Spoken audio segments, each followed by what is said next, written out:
welcome after a long hiatus to another episode of Colubrid and Colubroid Radio. Matt and I are back. We told you all early on, if you're a devout listener, that there would be times where our lives would basically come crashing down and we would be able to record. And it seems like October 2022 was absolutely that time. So we did actually have a recording with Chris Painshab of Badlands Herpetoculture. We did it a week and a half ago, but unfortunately the audio didn't save. So we tried, but it wasn't meant to be. So today it's just Matt and I, and we're going to be giving you all updates on what's happened in our worlds. We're also going to talk about how we prep for brumation, and then we'll talk about a little project we have in the works. So howdy how, Matt. How's it going? Oh, man. It's going, that's for sure. Yes, it is. Just trying to catch up on sleep at this point in time. So if I'm not mistaken, you started the week in Maryland, then late in the work week you got back home, went to Green Bay, and then you've gone from Green Bay back home to Indy, and that's where you're sitting now, and this is in a 7-day window. Is that correct? So less than 7 days. Left to Baltimore, Maryland on Sunday, flew into Chicago on Thursday, went to Manitowoc, Wisconsin, and Green Bay, and then one other location in Wisconsin too, and drove back to Indy yesterday with 4 to 5 inches of snow waiting for me. Nice. So we're not making this stuff up, guys. We are all over the place. I was in Florida this time last week, and then 1 week before that I was in South Carolina, and then 2 weeks before that I was at Tinley. So first Tinley show, by the way, that was cool. But we're hoping, knock on wood, to get back into a somewhat normal routine of recording. So we have obviously had quite a bit of time's gone by. I think it's been about a month with our respective collections. As far as mine's concerned, all that's really been going down is prepping for the great white winter that happens in West Virginia. So I've been feeding things pretty heavy the past month and a half. I had a couple ladies on the king snake front that needed to put on some weight.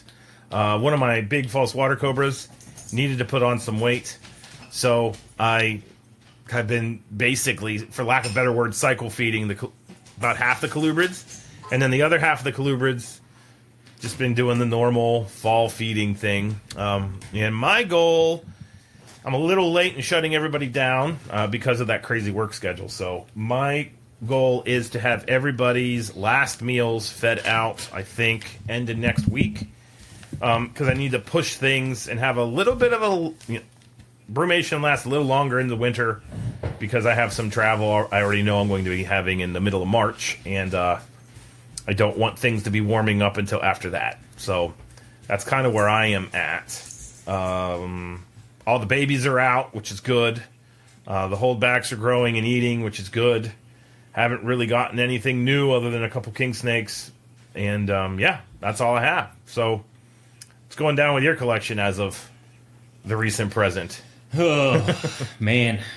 Well, as of this morning, so November 13th, pulled out some Mollendorfi that were starting to hatch. So that's always exciting, because I haven't hatched them in the last couple of years just because of moving and trying to get animals settled into a new environment. So Mollendorfi were hatching. Mandarins have been hatching and have started to feed. And the last clutch in the incubator is red and black striped snakes. Nice. So that'll be fun to hatch out some more of those. In terms of new additions, Stan Grumbeck and I, we exchange a box each year just between each other's collections. So ended up picking up some black-tailed Crebos. Very cool. And some blotched king snakes. Why I need king snakes, I don't know. Probably need that like a bullet in the end. But fun snakes and very interesting to watch in terms of handling. I haven't had those in probably like 10 or 15 years. I mean, it's been a long time coming. So it's kind of cool to sometimes pick up some of those reminiscent animals for your collection. Even though they might not add any value in terms of what I'm currently keeping, I think sometimes it's fun to add those animals to your collection just as, hobby's sake, or even thinking about the past of where you've come and where you're going. No, I agree 100%. Actually, speaking of that, I did something similar. I've had a 4x2x2 PVC Viv in this office where I record, empty for a bit of time, and the Vivs that are in here, they're all naturalistic and bioactive and all that kind of happy hoopla. And I've always I kept thinking back to when I was in college, and I had Amazon tree boas, not a colubrid, obviously, but still, they tick all the boxes for a Zac Loafman snake because they're aggressive and want to eat your face when you try to interact with them. But they also have been doing a little bit of this. Well, I've been doing this naturalistic thing for a little while, and I thought they'd be pretty cool in a setup. So I found a pair that was a good price, and I bought them. And fun fact, Amazon tree boas are very skinny, and my son helped me set them up in their quarantine Viv, not the one here. And I think we had them for about 2 hours before both of them escaped. Because Colin pushed the glass too hard and it bounced back about a centimeter, and they came out overnight. So I just shut the room down, and I got to go herping in their spare bedroom, and sure enough, there they were, just staring right back at me after about an hour and a half. So that was cool. But now they're in there, locked good and tight, and yeah, good. But that's a nostalgia snake for me, so I pretty much do the exact same thing. I think it's important to do that. Yeah, I think it's always fun. I mean, especially, when you keep large collections and things like that, I think sometimes we get too caught up relative of, monetary gain, some of the different aspects of that too as well, and we lose track of, those personal projects or where we've come and where we've gone. And I think sometimes adding those animals really kind of reminisce things of that. I mean, that's part of the reason why I'll never get rid of Porphyracea from my collection, just because... those were really the establishing species for Sarcomitra going forward. Yeah. it's your logo, man. You have to keep it. I know. Can't lose exactly. You have to get a new logo. Yeah. Well, I can say that that's a good choice of a king snake, because, as you know, I've completely gone off the deep end with Getulus, whatever you want to call it. And I can honestly say that the two that I am most enamored with... three, I guess. They're all kind of tied. The Florida King locality stuff I like. And then along those lines, the whole, is it Goinai? Is it Meansai? Is it neither of the above, like the taxonomy of the blotch kings, Apalachicolas, whatever the hell you want to call them. Pretty cool. And, yeah, do you know if they've got any kind of locality info with them, or are they straightforward blotch kings? I'm going to say that these are 100% hobby. There you go. Very cool. Very, very cool. What's interesting is Stan picked these up at a show, the original parents, probably about 10 years ago. Holy crap. And he picked them up just purely because of the fact he wanted to add them again, because he had them in the past and just wanted to keep them again. And, at that point in time, they were basically like a $20 animal. Yep. So it makes you, reminisce about things like that, right? It's just, it's not about money. It's about the animals. It's about keeping things, progressing things, because nowadays you hardly ever see blotch games either. And it's really hard to get that kind of classic Apalachicola look. There's morphs now. There's the whole Liberty County Meansai and the patternless, which seems to be Meansai if Meansai is a thing. Interesting little note for people listening. I have yet to see a completely patternless Liberty County female Meansai, if we want to go with that. The males, seen half a dozen to a dozen. I have one, two. I'm looking at 3 of them right now. But I cannot find a 100% patternless female Meansai, which is kind of nuts. And when I was at the Pit Viper conference over the summer, Bruce Means He's the guy that basically found Mean's Eye and back in the 60s and collected them. I got to sit down with him and talk about the animal. He didn't describe it. It was named in honor of him. And he was saying how he rarely sees the patternless phenotype when he's out in the field. Well, it's damn near impossible to find them anyway because their habitat's been completely demolished where they occur. But I asked him, like, back in the day, did you see patternless females? And he was like, no, not that often. The females usually had a bit of pattern to them. So kind of an interesting observation with that animal. I could actually talk about that snake for about 2 hours. Easy. And, like I said, doesn't matter what the value is. It's just a really cool zoogeography, biology story, and that's why I really like those guys. So anyway, but we'll bring this thing back to the path, I guess. Get out of this king snake talk.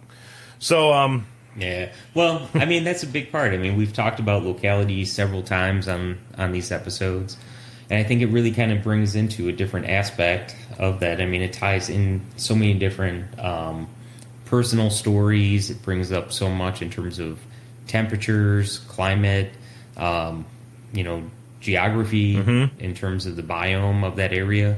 And those are, when you start to look at locality-specific animals, it's not really necessarily adding value to the animals. It's more or less bringing the history of the animal into the connection. Yes.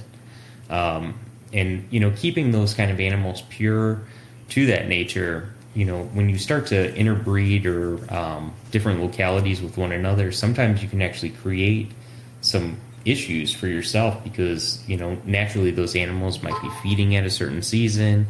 They might be predating on certain feed or types of those aspects of it too as well. And then when you cross some of that, you're kind of creating something in the hobby that may not feed associatedly to that point.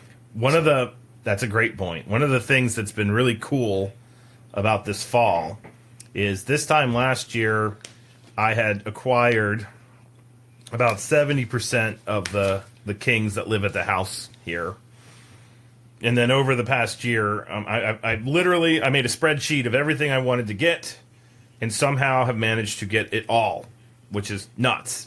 And I have all the subspecies of king snake in the Getulus group here, except for Nigra, because Nigra is a native phenotype, and they're found all throughout West Virginia, and our regs say that you can't keep them. And then with Getula, I have locality animals that don't match the phenotype of what's in West Virginia, so there's some gray area there, and I'm maximizing it. We'll just leave it at that. And what's been really interesting is as fall has come, and this has been like the first year we've had a fall, I would argue, in like the past 5. Like, it got cool, it stayed cool. We had warm weather about a week ago, which is funny because the Midwest has, like you said, snow. But having all those different animals that were all part of the same complex, it was really interesting to see how the Florida Kings never shut off. Like, they have been pounding whatever food I put in their enclosures, no matter what temperature it is. But the Easterns, and the Holbrook Eye, the Speckleds, and the Splendida, the deserts, right around the end of September, all of them across the board just shut down. Like, they aren't eating. The Californias are still kind of eating, but, one of the fun things about doing this is that you kind of have that, oh, God, they're not eating. And then if you take a step back and use your brain and critically think about what the hell's going on, it makes complete sense that the Getulas, which live in a more temperate place, as soon as they feel that trigger of winter's coming, shut down. And then the Splendida, even though they live in the desert, the part of the desert they live in, where mine came from, has a winter. They shut down. These South Florida king snakes, they don't have what constitutes a true winter. And this time of year, they're still active. They're still pounding food. So that, like, evolutionary legacy of where they came from and those kind of innate behaviors, it's still ingrained in them. And keeping the locality stuff's been kind of fun because when things go horribly wrong, I find myself going, not necessarily, I mean, there's always that initial, like, panic, and not horribly wrong, that was too dramatic, just wrong. It's not eating its mouse for 2 weeks. if you take that step back, think about it, you can kind of explain away, which was interesting. And I fed everybody yesterday, and I offered them food, but yeah, if they don't want them now, I don't care. You don't have to eat it. The Outer Banks king snakes, same thing. My army of those, they all pretty much took their last meal the first week of October and haven't shown any interest in food since then. So, yeah, I mean, it really does have a big part, when you start to look at stuff, and especially depending how many generations the animals have been bred in captivity, that plays a huge role in how much locality actually has, participation in terms of how animals are feeding, how they're cycling, because there's a lot to learn from all of it. Yeah. 100%. So, do we want to talk a little bit about our project that we're endeavoring on? Well, Zach, to be honest with you, I was wondering what the heck we're going to talk about. Yeah. So, since we don't have a guest on, but obviously, we didn't want to leave too much of a gap in between recordings. Yeah. So, I think we kind of talk about what we're doing just as a generality, and how we're tying in herpetoculture with the private academic sector too as well. And I think it's also kind of a good place too as well to talk about how we're actually funding some of this. So when was that? A year ago? Probably about a year and a half, somewhere in there. Well, before we're going further, we're going to keep it a little bit of a secret. So we're not going to tell you what group or species complex. We're just going to leave this with Asian rat snakes. So Kevin Messenger, who wrote the recent rat snake book that was published through Amazon, and was it Lulu, or where you get the hardback copy of it? Yeah. Matt and I both know Kevin. Kevin reached out to Matt because he was writing a book on Asiatic rat snakes, and if you think about Asiatic rat snakes, you think about Matt, and that's pretty much the way that went down. Is that fair? That's a good. Yeah. Okay. And then I know Kevin because he entered the Marshall Herpetology Lab one generation after me. So when you go to grad school and you're in a research lab, it's kind of fun. You usually will enter in the fall, and then it takes you 2 years, 3 years, however many years to get done with your degree. And the students you enter represent your cohort or your generation. And so it's always kind of interesting because you think back about your time in the lab and you know the people that were there during, in my case, the 2 years that I was at Marshall. And then obviously there's kind of a camaraderie and an alumnus kind of attitude. Like you help the people who come in after you. And I met Kevin for the first time in a swamp in Point Pleasant, West Virginia, which is where Mothman hails from, if you know of Mothman. Because Kevin wanted to get pictures of smallmouth salamanders, and that's a super rare salamander in West Virginia. And I had found them while I was out. Well, I was actually looking for the salamanders, and that led to the crayfish thing, but that's a whole other discussion. So I've known Kevin since 2006, I think, and we've communicated back and forth. But Kevin obviously has become the guy when it comes to Chinese snakes. And when he was writing the Asiatic rat snake book, he realized that some of those complexes needed a little bit of love taxonomically. And he also realized that there are definitely scientists working on those animals, but the work that's being done is being done few and far between. And I don't know, was it you or was it Kevin that initially proposed the idea? Or both of you kind of serendipitously? I think it's one of those spitball ideas where like you start talking and you just start spitting stuff up against the wall, just trying to see what sticks. And both of them knew that I had done a bit of taxonomy in my day. Nothing with reptiles and amphibians. Everything with crayfish. But definitely understand the process of elevating or relegating species, synonymizing species, describing species, all that kind of good stuff. And so we kind of put forth this idea of maybe we should kind of join forces and tackle an Asiatic rat snake or two that might be low-hanging fruit taxonomically. And then this all happened, I believe, pre-pandemic or right when the pandemic was starting. I don't remember exactly.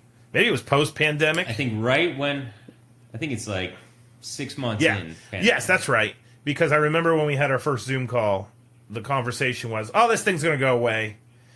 We'll be back to normal in the fall." And yeah, we're just now getting back to whatever the hell normal is, probably this fall. So it got tabled for a little bit, our idea, and subsequently podcast happened. Matt and I got to know each other more. I've been working with Kevin. I used Kevin to get a bunch of pictures of pseudoxenodon for the book that I'm writing, and obviously have been in communication with him about hognose snakes too. And so we basically got the idea of, what if we used herpetoculture to fund some herpetology, which would be cool because in some circles, herpetology and herpetoculture make good bedfellows, and in other circles, they just don't. And this is kind of our way of making the relationship be a little bit more positive.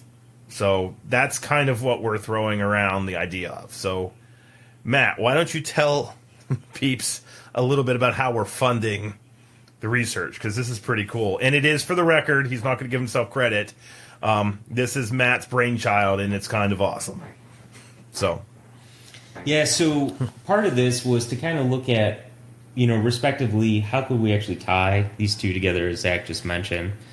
And with the number of inquiries I've received in terms of signed copies of Kevin's authorship, I asked Kevin to print 20 final hard copy Asiatic rat snake books. So Kevin just received them as of today, and he'll be signing them and sending them to me. I'll sign them, and we'll be shipping those out to those people that had purchased them.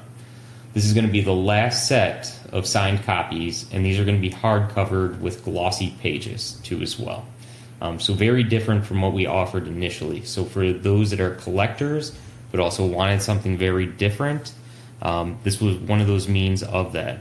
But on top of that, I threw in another kicker of any Porphyracea that were sold in this time period, and I'll likely continue this in the spring, too, as well, is that the funds from those animals would then be also contributed and transferred towards this research too as well. So kind of adding a little bit extra to is it, donation, if you will, but good faith is a better means of it to explore research in a different sector and different aspect of this to just kind of grow to herpetoculture. Yeah. And so when they get done raising the funds are going to be kicked over to West Lib.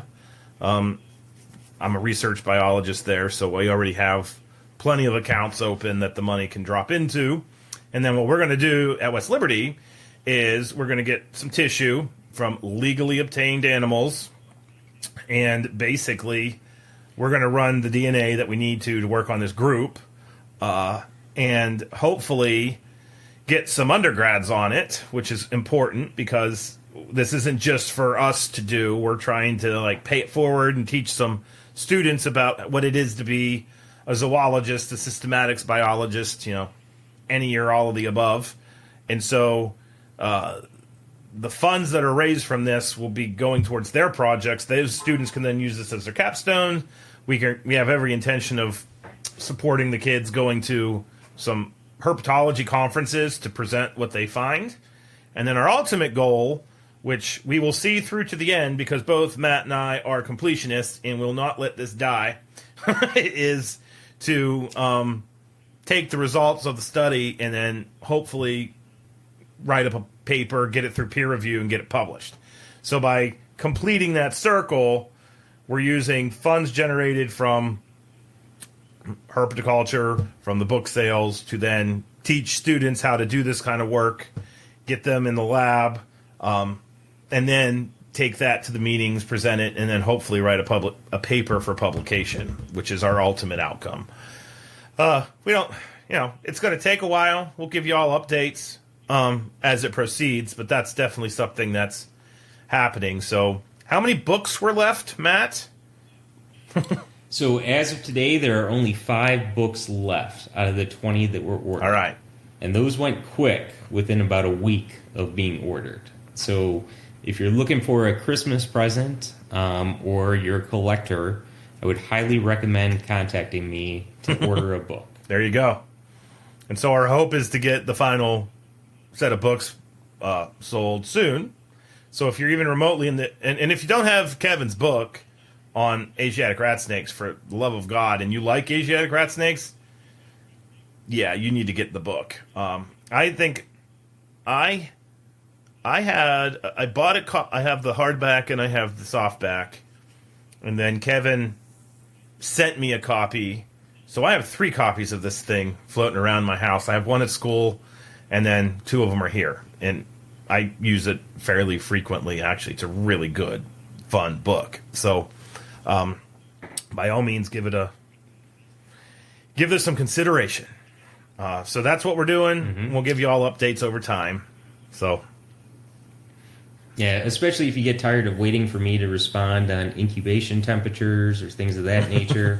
I wrote most of the captive husbandry for this book, and those are all just from my experiences too as well. Yeah. So, highly recommend it. There you go. So that's our little project that we have brewing. It's kind of nice that it's gone from the back burner to the front burner now, and we're rock and rolling. And we have a molecular geneticist at my university who's really good at this kind of stuff, who's also going to be helping. Her name's Dr. Nicole Garrison, another one of my former students. We have a tendency to hire our former students at West Lib. So there is that. So yeah, that's that. Anything else you want to say about that before we talk about prepping for brumation? No, I think it's just a very cool aspect of trying to bring in everything. And a lot of people have been asking about what is this funding? What is the project funding? I think just bringing this out in terms of publicity of it, mm-hmm. I think this is a very cool way to tie in all these different sectors, but also to promote research. But even more so, I mean, when you're a student and you're trying to do research, funding is not easy to accomplish. No. And if we can actually tie something like this going forward into the future, I think there's a number of different projects and avenues of which we can actually help and grow in terms of studies on animals that we love in the hobby and care about, and learn a lot more about them. Yeah, couldn't agree more. This was... What I like about this is my goal when I got back into herpetoculture in 2016, especially because I was getting back in due to the zoo science major, is that I didn't want to just necessarily... I wanted there to be a scholarly academic angle to the herpetoculture pursuits that I was pursuing. And this is kind of awesome that this is a project that is going to do that. So it's always good to get a feather in the cap of herpetoculture that is positive, and this could definitely be it. It's a small feather, but it's still a feather, hopefully. And we, like I said, we got to make it go through to the end, and that's what we're gonna do. So there you go. Yeah. So that's kind of our project. What you got? Yeah, well, I think it's now even kind of a good leading way to talk about what comes about this time of year. Prepping for the winter. So, here's my spiel on that. We did the infamous, it is infamous, Brumation Bonanza episode, where I did all the research from the literature and was like, you gotta cool them, and then we had 4 guests in a row say, yeah, don't cool my snakes. So that has got me thinking a lot. And so this year, I'm going to try a little mini experiment within my collection, because I had one female I did not brumate, a Florida King, and she laid a perfect clutch, and most of the animals I dropped down that were Florida Kings did not go. So this year, I have intentions of not putting them into the infamous corner I talked about all winter, where I can get them down to 50. I've been playing around with govies, and I think I'm just going to cut the thermostats in the garage, and the garage gets down to between 55 and 60. And I'm easy this year. It's going to be pretty easy for me because we're not making tons of snakes at West Liberty. That project's now come and gone. It's just what I want to produce here at the house. So my brumation is going to be very straightforward, other than some hognose snakes and rat snakes. I don't have anything overly fancy. Japanese rat snakes, I guess, are kind of fancy. Not many things are going into that corner to get super cold. I'm going to let things ride in the garage proper and just see what happens. Maybe I'll have more success. So I know I put in the outline for today's episode, let's talk about brumation. I think I just did. I don't have that much going on. So there you go. Yeah, so this is kind of unusual for me in terms of how I talk about it, is because I also use this time also for cycling of certain animals too as well. So, there are means of how you do this in terms of temperature, controlling, feeding. But typically what I do is I unplug all my thermostats except for certain, tropical species. So I did that yesterday, actually, when I got back.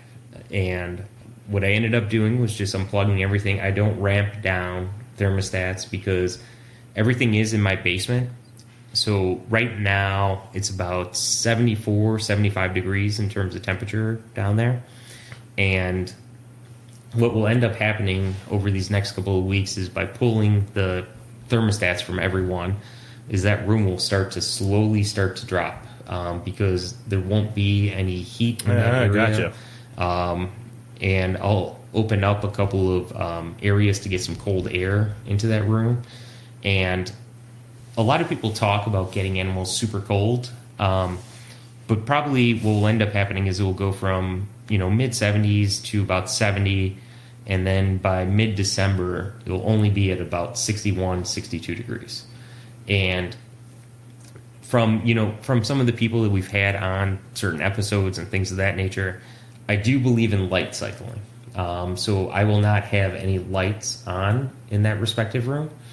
And from that, what you'll start to notice is animals will start to just kind of shut down for the respective winter. And I'll keep that from Thanksgiving upwards to probably first week of March, give or take. And during that time, lights will not be on. If I do turn on lights, it's probably just to do some sort of maintenance within the area, or which I still find very important. And Zach, you agree now, is doing water changes inside of cages, because you never know what will happen. But fresh water is still a very important part of all of this. Spot cleaning, things of that nature, because animals are still going to actually go through that cycle, right? Because they're still emptying their systems out here for the winter. But I won't do any feedings or anything of that nature, and I'll keep them down for that time period. And like I said, it will only get into the low 60s for my room. But I think one of the biggest part is, cycling the lights, making sure that it is in complete absence of light. But also the food cycling, right? Yeah. By not having any feedings during those time periods. I mean, that's an important part of the brumation cycle. Even those people that we've had on that said, "Oh, I don't get them cold," they are still doing some sort of light cycling or feeding cycle. Yes. Too as well. Yeah, I did a lot of feeding cycling this go round. Kept a notebook just in case it works for next year. If it doesn't work, I want to know what I did. But interesting little note. I keep. I knew that that there was a seasonal influence happening where I keep the animals, because I've not seen this before. I know it's totally normal. My son and I take care of the snakes in the garage. It's his chore is to scoop poop every Sunday with me in the racks, and then I run around and do all the rando things. Like I had a thermostat that quit and I had to fix it yesterday while he was in there, and it's bonding time while he's shoveling crap. Good parenting technique. I don't know. Anyway, but Colin mentioned that the snakes, what the hell did he say? They were dancing. And I was like, what the hell are you talking about? And then I looked down and where we keep the red-sided garters, this was about a month ago. The males just totally trying to breed with the females, which garter snakes are well known for doing autumnal breeding, but they had not done that behavior. They weren't breeding June, July, August. It wasn't until end of September, October. So I took that as a good sign that there are changes happening in the garage that are going to be leading to the animals, picking those up and hopefully getting our hormone cascades that we talked about at great length in the Brumation Bonanza. So I know that that's going down, which is good. But I don't have anybody else paired. Nobody's together. So we shall see. We had the thing that brought you all the snow brought us a ton of rain. It was Tropical Storm Nicole. I don't know if that's what hit the Midwest or not, but I know that's what got us. And I thought, pressure drop. Let me go check on those garters. And yeah, there's a lot of breeding going on there yesterday. And all my male snakes, not all of them, but some of the male snakes that are the dipsadids, the male false water cobras, were actively zooming around their PVCs. The females are right above them. So, there's definitely cues going on, so they know something's going down. So I'm cautiously optimistic that things are going to work. So, yeah, we'll go with that. Do you do anything else, though? Or is it just literally that simple? So I think, unfortunately, a lot of people overthink these aspects. Mm-hmm. That's it. I find that power switch and I go click and just turn them on. But no, I mean, respective of it, you don't need to get these animals super cold. If you do, great. I mean, they are very cold tolerant for most part.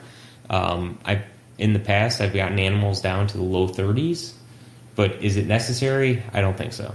I also think when you do things like that, you can actually shock their immune systems by bringing them down to those extreme temperatures. And you could also make them susceptible to other viruses when bringing them down that cold, right? Because their immune system isn't operating as it should, and then you bring in something of that nature, and that's going to shock their system. I've heard from people with cooling animals that may not change water during that time period, and they get mouth rot or sepsis in that area. That's actually the reason why I'm very stringent on cleanliness in terms of water, even during the cooling time, is just you don't know. You could actually, water is notorious for building bacteria up, and if it's just sitting there stagnant, you are going to present that. And with that immune system being compromised, if you will, if you think about it, it's not running at full. That's why even, too, when you're treating animals, typically they'll say bring the animal up to its higher temperature point. And it's just more or less to actually activate that immune system.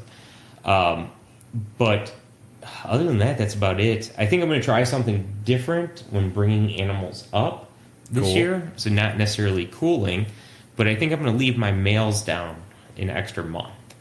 And I say that because I think once we get that follicular development, those animals are starting to move. I think sometimes by warming up males too soon, we're actually creating issues with sperm too as well. And I'm going to try this year. I know some people that keep transpecos. Okay. They do typically keep their males down cooler. And, if at the end of the day it works, it works. If not, you can call me a fool. But, there you go. but I think it might be something of interest. Fertility in terms of reptilia, there are some things that we don't know. And I think it might be something just to experiment with and learn from off of that. So it'll be interesting to report, coming June, July next year, whether or not that had any sort of influence with the animals. I'm also, this year, I don't know why I did this, but I noticed some of my animals were packing on a little bit more weight. Maybe they were hanging out with me a little too much. But I didn't feed my animals as much this fall. And part of it was because I wanted them to burn off some calories too as well. And I'm curious off of that avenue what my spring will actually look like in seasonal growth, because when you're outside field herping, you don't see very large animals, but you do see a lot of clutches, you do see all of that. And I'm wondering too, and this could be twofold, is it the sperm, is it the follicular development, or do I just have fat animals? No, gotcha. So I'm just trying some different things, and I'm very curious to see how things will play out this upcoming year. Even within my collection, I've added some different species, but I've gotten rid of some species just because, personally, I do plan to spend a lot more time working on my Mandarin rat snake projects. Cool. Because I still want to grow on that.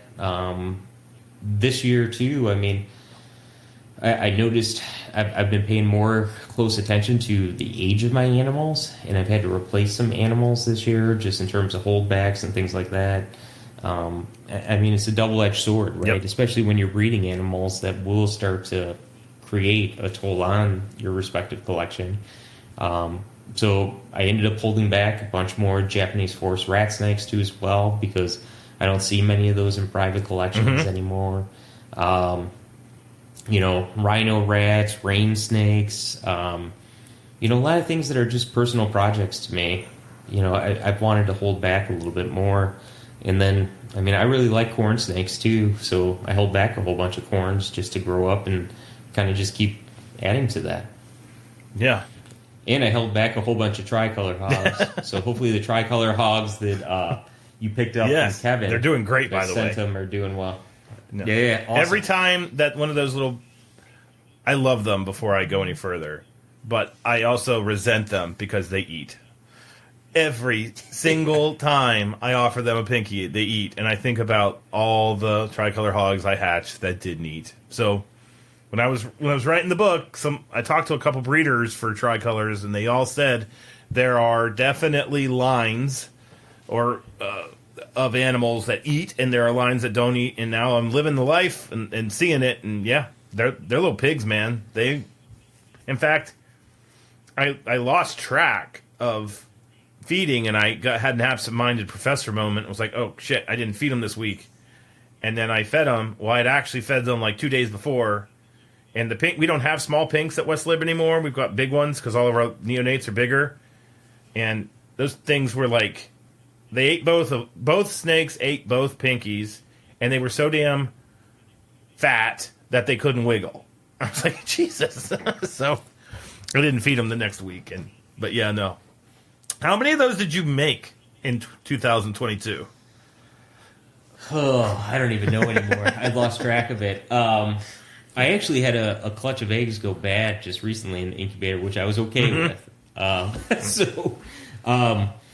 But the fecundity on those animals is just insane. Yeah. And then I read through some of the different forums, and sometimes I try to stop myself before I write, or I start typing something and then I just delete it, because a lot of people say, well, these animals die early, they do this, and in back of my mind I'm thinking, well, my animals are 8-9 years old now and they're still cranking them out.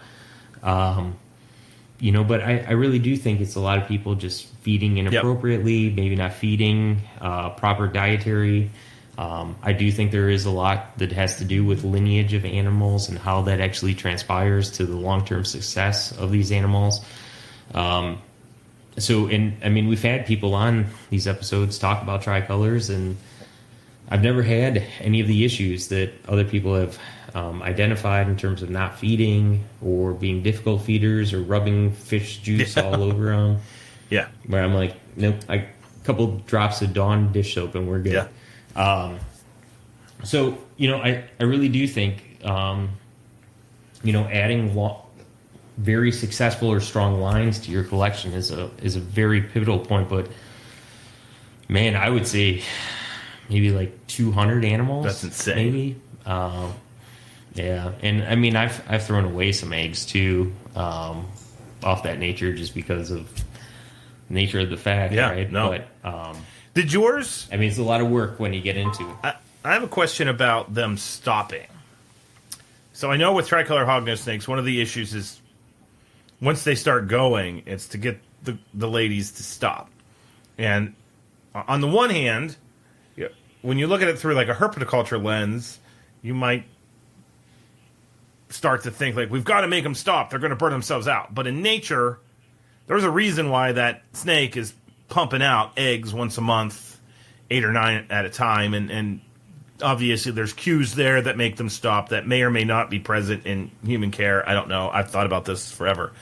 But did yours inevitably stop, or are they still dropping? So I haven't been feeding as strong with the tricolors, and she hasn't laid, well, either female hasn't laid eggs in the last 3 months. Okay.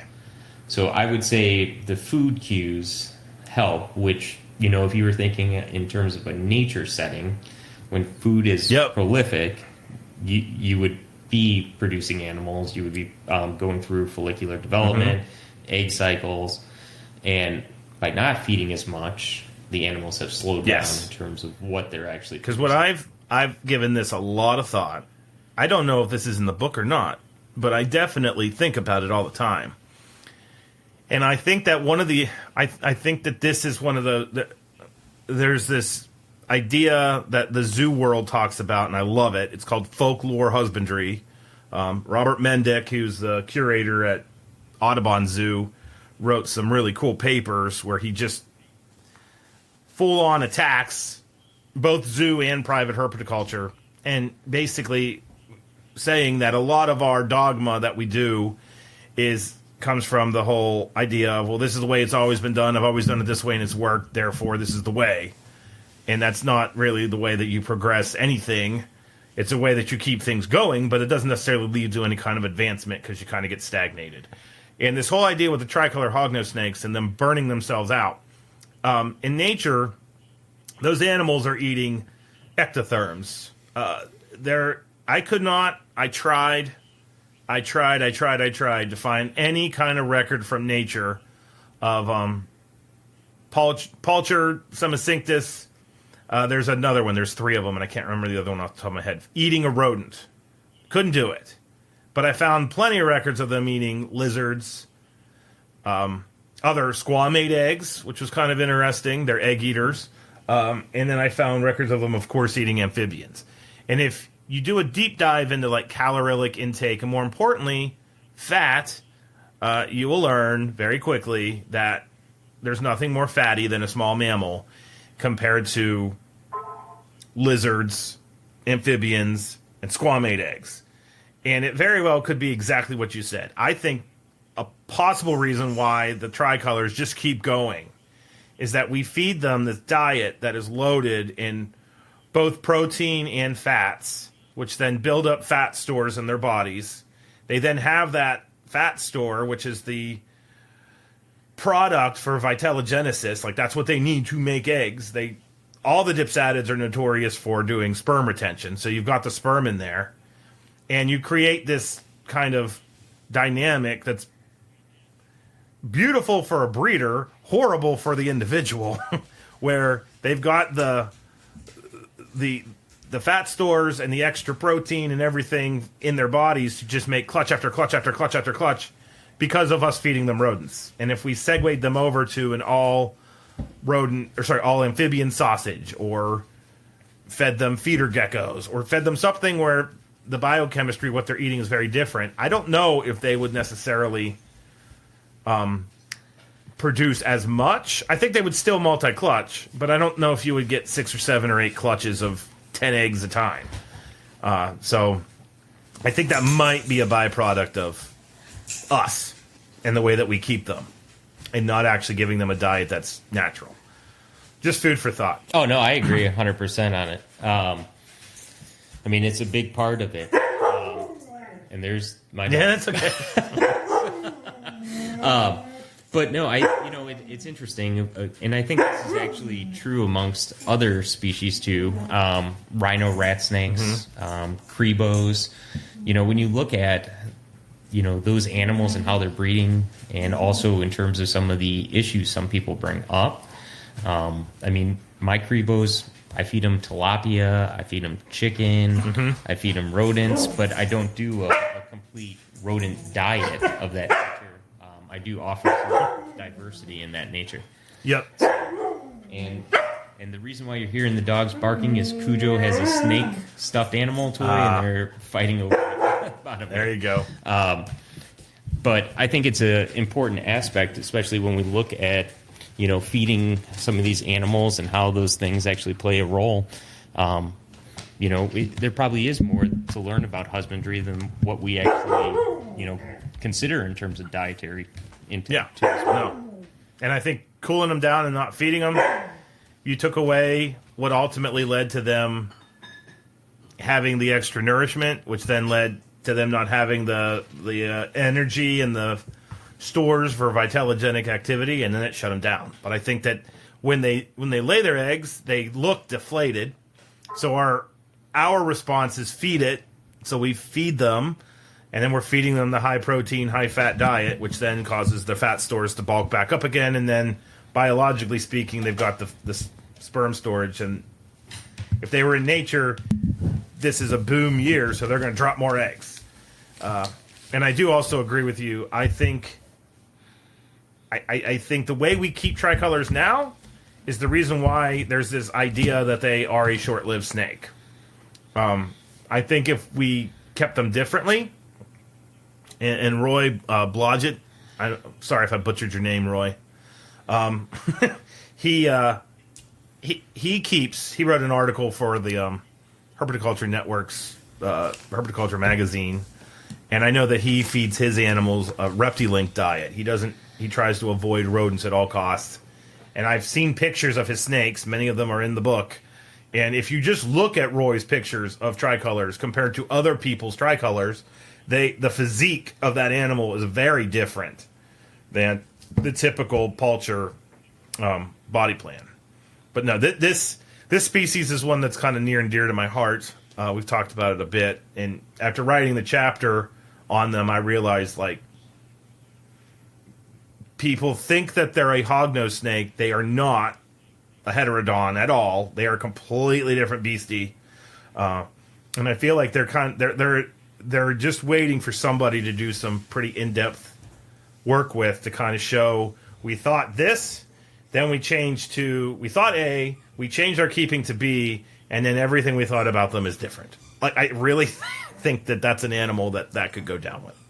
Which is why, as herpetoculturalists, I think it's important that we think that way and try to advance what we're doing. I'm not trying to be hoity-toity here. I just think it is way more rewarding when you keep something one way and then you try something different and it works, and then you end up seeing your animals doing better and their welfare increasing. That's what we should all be trying to do. And I will stand by that. I'm not going to back down on that, Steve. No, I agree. I mean, that's a lot. I mean, that's really what we should be doing and striving for as hobbyists, right? Mm-hmm. I mean, is you have to challenge, but when you start thinking about this, I mean, there is so much in terms of science that we overlook in terms of captive husbandry. And, I think sometimes we simplify aspects to an avenue where we try to make it simpler just for ourselves, but there's so much more that goes on. Yeah. I mean, it's the reason why so many people, when you ship an animal, they go, this animal stopped feeding. Well, why did it stop feeding? Did you shock the animal, by changing in terms of its temperature? Are you keeping it properly? Are you stressing out the animal by offering it food every day, trying to make it eat the minute you just received it? I mean, there's a number of avenues in this aspect that we overlook and try to simplify because it's not a dog. Yes, it's not a dog. That's for sure. No, and one of the things I did while we were away, this is actually really cool. I've talked a lot about my student pay, and their thesis is the thesis that is looking at the snake sausages for the indigo snakes, and we're working with Central Florida Zoo's Orion Center for Indigo Conservation. There's a lot of words to unpack when you talk about that. And Pei went down and spent the month of July working at the OCIC and working with an awesome vet. That's the vet for Central Florida Zoo. His name's Dr. Bogan. I'm going to flat out say right now, I've done a lot of podcasts talking about crypto, and I think there's people that kind of view me as an authority on crypto. I do not view myself as an authority on crypto. I view myself as an educator on crypto. Bogan is the authority on crypto. Like, he has done some really cool work with crypto in snakes. He's got a bunch of really important publications coming out that are probably going to change the way people look at and treat crypto in the future, and I'll wait for those to come out. We'll talk about them then. But I hadn't actually been to OCIC, and they have 100-ish adult indigos. No, I think I have 50 to 60 adult indigos, and then these are the indigos they use for breeding to produce the stock that they release. And they do something at OCIC that is absolutely incredible as far as I'm concerned, which is they built outdoor snake enclosures, which you read about outdoor snake enclosures, you see pictures of outdoor snake enclosures, but I can honestly say that I have not had my mind blown, really blown away, like it was last Friday. I think that was our first day on site. They took what looked like a pole barn and had to follow AZA specs with double containment and all that kind of stuff. But they built a series of 8 by 10 foot, I think. I could be wrong on the dimensions. Enclosures that have fencing so that you get natural sunlight coming into the enclosure. The OCIC center is right in the middle of Lake County, Florida, where there are wild indigos. So the snakes have everything they evolved for is right there. But they built these artificial burrows, and the burrows were crazy. They have a keeper there named Steven who had looked into the biology of the snakes, and they basically have a long burrow with an entrance that is not artificial. Basically looks like a little tunnel, and they took Trex and built these boxes, but instead of building and I don't know how to explain this without a picture, they stacked the Trex. So it creates kind of an area where you can get water leaking in there, and the moisture and all that kind of stuff mimics what's going on in a gopher tortoise burrow. And then at the end of it, there's a piece of PVC. There's a PVC elbow that then leads to a great big Coleman cooler. So they can get into the burrow and get the snakes out without destroying everything. And that's was also part of it. But when I saw the snakes there, I thought, oh my God, this is like the greatest research setup on Earth, because you have these snakes that are living in the literal ultimate naturalistic enclosure, because they're literally in nature. That's the outdoor enclosure. And then I was talking to them about their keeping, and then most of their breeders are kept in ARS racks, which is 30 feet to the left. So we will absolutely be doing some theses coming up. I talked to Bogan about it. He was all about it. But we're going to look at the ethology, the behavior of those snakes in those outdoor enclosures, see if they do the same kind of dial rhythms that wild indigos do, because that's been studied to death with radiotelemetry and things like that. And then we're also going to be comparing them to the animals that are being kept in captive care in the form of these racks. And I don't want people to think like they're keeping the indigos in small tubs. They certainly are not doing that.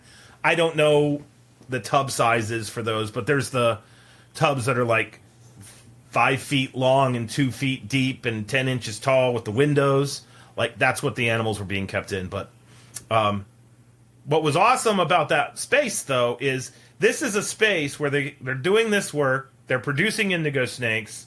It's herpetoculture in its finest moment, as far as I'm concerned, because it's literally breeding snakes to make more snakes. And it is essentially a space that is completely devoid of the social media echo chamber. They just want to know what's the best thing to do to make as many indigos as possible and keep their breeders alive as long as possible. And working in that environment, kind of getting into this why we do what we do thing, it was really interesting because I was looking, one of my grad students, Casey Cannon, who a lot of people will know, he's been on several podcasts.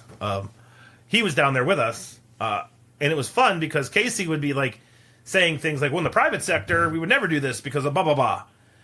And it wasn't impacting that place. Like, they were just literally doing whatever they thought was best for the snakes. And since Dr. Bogan's a vet, he's able to do blood draws and look at hormone levels and look at, all these things that we can't normally do. So,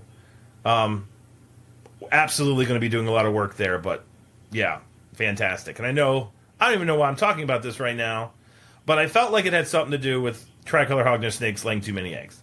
So, there we go.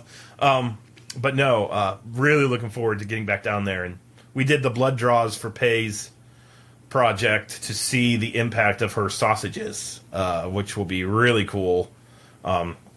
Because if that works, those sausages are something anybody could make. Like, we buy the sausage casings off of Amazon, and then we just simply go to it's not even really a specialty butcher. It's just a butcher that has, I think the hardest to find item that we use in the sausages is alligator. Everything else is pork and rabbit, I think, to get the profile of a snake. But no, super cool stuff.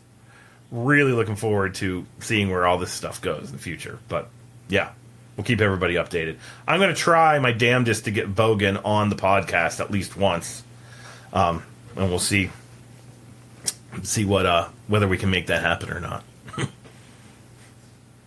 Well, I mean, that's the cool part, right? I mean, it's just, there's a lot more to all of this that we can continually add and grow. And, going forward, there's many aspects of it that dietitian, I mean, when you really start to play it in, I mean, lighting, heating, food source. I mean, there's so much that we just simplify in terms of our day-to-day. And there's a lot of aspects, that research, especially, the amount of funding that would go into some of these projects, I don't think people realize how much it costs to actually fund some of these projects. Yeah, we have an internal budget. If we did not have the internal budget, I would not be able to do anything. Because Pay has tried to get some funding to support the work that they are doing, and it's been a struggle. Like, the proposal that Pay wrote is it is the tightest proposal any of my students have ever written. Like, it's better than what I could write, and we throw it out into the ether, and it just gets knocked down.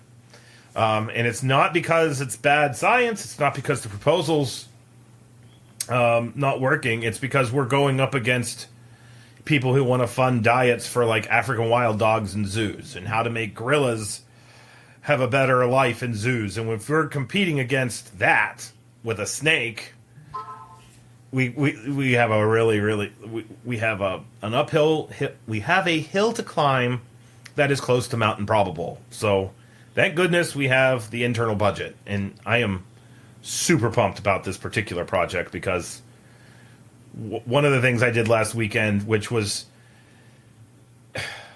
it bothered me how satisfying it was, is that we took meat cleavers and chopped up frozen rodents and chicks. And we turned those into a sausage too, because we needed to basically feed the snakes the rodent diet and then feed them the proposed augmented diet to see if there was a difference in vitamin A, vitamin E, vitamin, not necessarily D, but all the different vitamin profiles, lipid profiles, all that kind of stuff. And just simply getting these are basic results we're getting. This is nothing earth-shattering, but seeing the difference in the blood chemistry when it comes in between the snakes that have been fed this augmented diet versus the all-rodent diet, we'll finally have a little bit of an indication. Like, what the hell happens when you feed a specialized snake species things that are outside of its normal diet for a while? Because the zoo feeds them rodents, because where the hell are you going to get that many feeder snakes from? And then you've got disease issues to consider because you're literally bringing in snakes from outside. You'd have to culture your own feeder snakes, and that costs a ton of money. So, like, there's just all kinds of aspects of this project. I think that this project should have been funded many, many moons ago, and we still don't have a grant that has hit yet. We do have our secret weapon waiting. There's a internal grant that I I'm going to have Pay apply for, and hopefully they get it. But we shall see how this works. So, but yeah, no, all good stuff. So, what else are we going to talk about? Because I got one more thing. I want to give a book update, and other than that. Well, I did talk to Stan Grumbeck, and Stan might actually be able to record potentially the week of Thanksgiving. Done. If possible. So we might be able to get a Mollendorfi Oxyrophis episode too. That would be cool. So, because at this point in time, I think Stan's pretty much the only person in the United States continuously breeding Oxyrophis. And you know, Stan has a ton of history. I mean, when you really look at, you know, herpetoculture and things of that nature, I mean, Stan's been at importers, picked out Mollendorfi, has a lot of experience in that role. And I think some of his keeping practices are very atypical. So I think it will be very interesting to get in those conversations too as well. But in terms of, you know, future guests and things of that nature, you know, for our listeners, I don't think everyone realizes how hard it is to kind of negotiate, I think is the best word. Yes. In terms of people's schedules, trying to get people on, because it can be challenging. You know, everyone right now is wearing multiple hats, and, you know, we love our listener base, but, you know, today, Zach and I just came on to talk because we wanted to make sure we kept up with everything and kind of give you an update. But, you know, as we continue on, I mean, we're trying to get more people involved in this, and obviously, you know, don't be shy. Yeah, let her rip, guys. You know so. Yeah. Because I think that's an important part of it. Yep. I asked 2 people. You asked 4 people? Yeah. So we tried to get 6 different people on. And don't in any way, shape, or form, if you're one of those 6 people being like, oh my God, he's calling us out. We're not calling you out.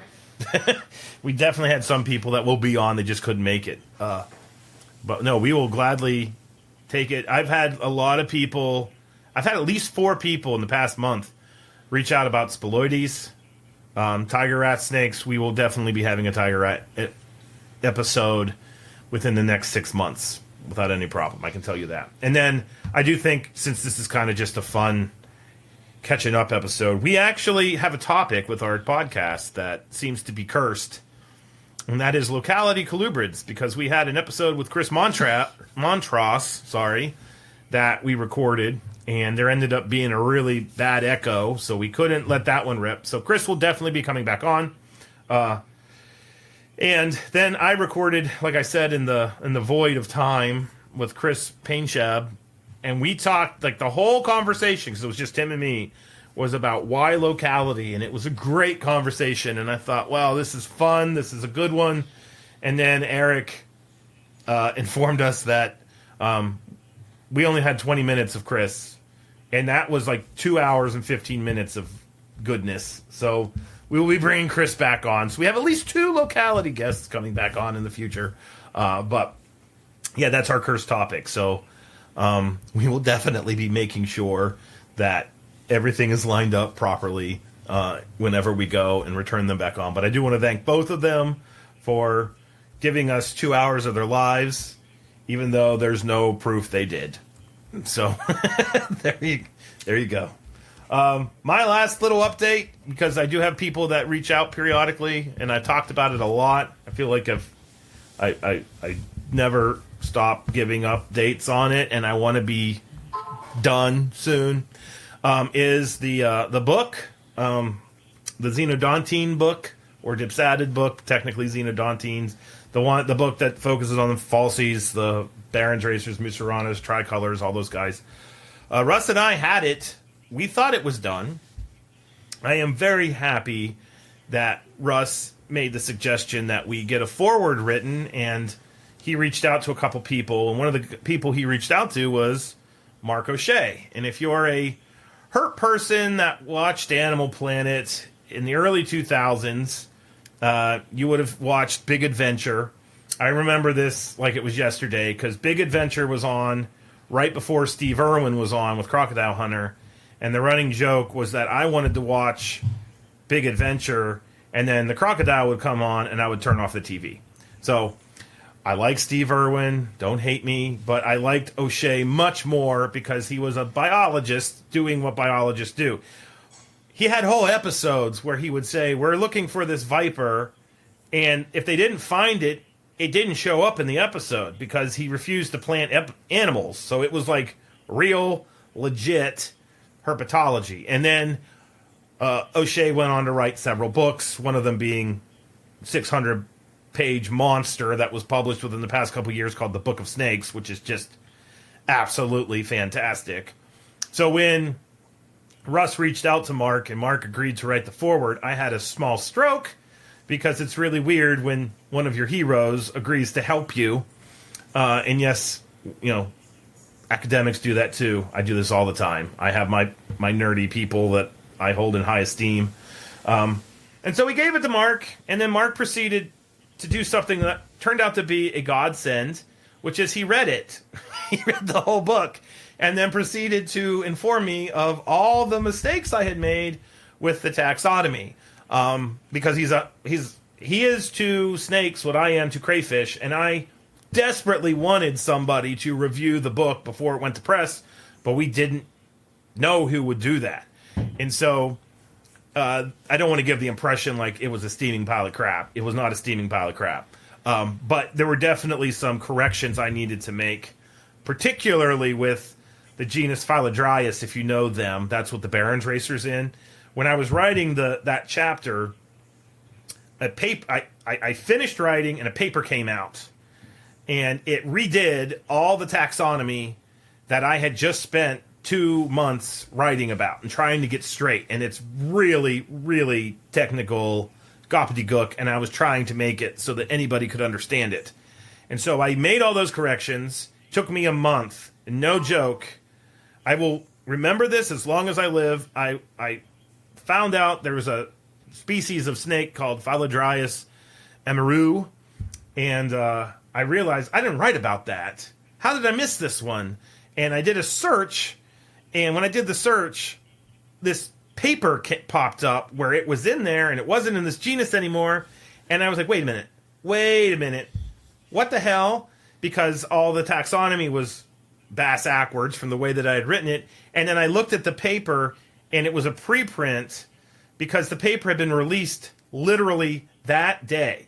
So the day that I had made all the corrections from the initial paper that obliterated everything, another paper came out, and it challenged the previous paper. So the taxonomy for this chapter was like a hot mess. And Mark keeps a spreadsheet of every living snake, which is kind of insane because there's over 3,500 of them, and systematically went through and has done way more with the book than anyone should have. And he's essentially done a complete and total review of it before it would get reviewed, which if you're an author, you live for this, because had it gotten published, I know at least the Phylodryas chapter would have been criticized. But now, when it gets published, it's bright, shiny, and new, and all the little kinks are out of it. So Russ and I had hoped to get the thing to the publisher the first week of December. Now it looks like it's going to get to the publisher first week of January. But we have a tentative goal of it being out and about so that when March Tinley rolls around, I can be at Tinley to sign copies of the damn book. And it has now become the damn book, not just the book, because I thought that this thing was done. I thought it was done in May, and it wasn't. I thought it was done in August, and it wasn't. I thought it was done in October, and it wasn't. And that's the reality of writing a book like this. So, I'm going to hopefully be done. I got the revisions to do, and then I'm going to keep everybody posted on it. But I am so excited to see this thing go to print, because with this revision, it went from being great to being fantastic now, because I don't know, and it's just crazy that one of my heroes when I was an undergrad is helping me finish the book, which is just, if you do what we do, it doesn't get any better than that. And I have to say, O'Shea had every right at times to be like, what the hell are you doing? He's been he's been a teacher the entire time. And one of the things I think that's important is I'm a teacher, but I never stop learning. So to actually be taught, I feel like I'm actually like really getting into herpetology again, which is really, really cool. Because he said husbandry stuff's all spot on. The natural history stuff's all spot on. This systematic stuff needs some work. So that's what we've been working on. So that's the update on the book. I know I keep dangling it out in front of people and then it just doesn't get done. But please understand, if there's anyone on planet Earth that wants this thing done more than me, they just don't exist. Because blood, sweat, and tears have gone into this thing now. So that's the update on the book. I felt the need to let everybody know that as well. So. Well, one of these days it will be published. It will be printed by March of 2023. Mark my word. Because I got to get started on this hognose snake book. I have a grad student coming in next semester, and his whole thesis is going to be on prairie hognose or western hognose snakes. And I'm kind of using... I'm not using him. That sounded awful. His research and it is going to be coupled with what I need to do to finish that book. So... lots of updates on Nasicus. Next year's my Heterodon year. I'm really, really looking forward to it. Good stuff. So, there's your update. I think, do you have anything else to add before we wrap this thing up? No, that's pretty much it. I think, going forward in terms of episodes, releases, who we have on, I think we're both excited to have Stan coming on here because he's been a long-awaited guest. I know several people who listen to this have asked when is Stan coming on because Clint made his debut before Stan. There you go. But yeah, other than that, that's really been about it. I mean, nothing else too crazy or this is the last week I'm shipping. I would recommend anyone else that ships animals probably consider that too as well because this starts to become the black abyss of shipments in the FedEx system. Mm-hmm. But yeah, I really think that's kind of... that's it. The show. All right. Yeah. Well, those of you who want to get a hold of me, you can look me up. I'm on Facebook, Zach Loafman, Instagram as Dr. Crawdad, and then just search Google and you can find my email if you're old school. I love talking to people. I communicate with Facebook Messenger with my students hourly during the workday. So if you send a message there within I can't answer it immediately, but within 2 or 3 days of the message hitting, I will definitely do everything in my power to make sure that I respond to you. And as we said earlier, you have potential guests that you'd like us to talk to. Send away. If you think that you have a topic that we would like to discuss, be your own advocate. Send it away. And I know we got at least 6 people lined up because we had to throw some names out there, Connor Wardle agreed to come on, but he couldn't do today. And then Eric Westmoreland agreed to come on, and he couldn't do today.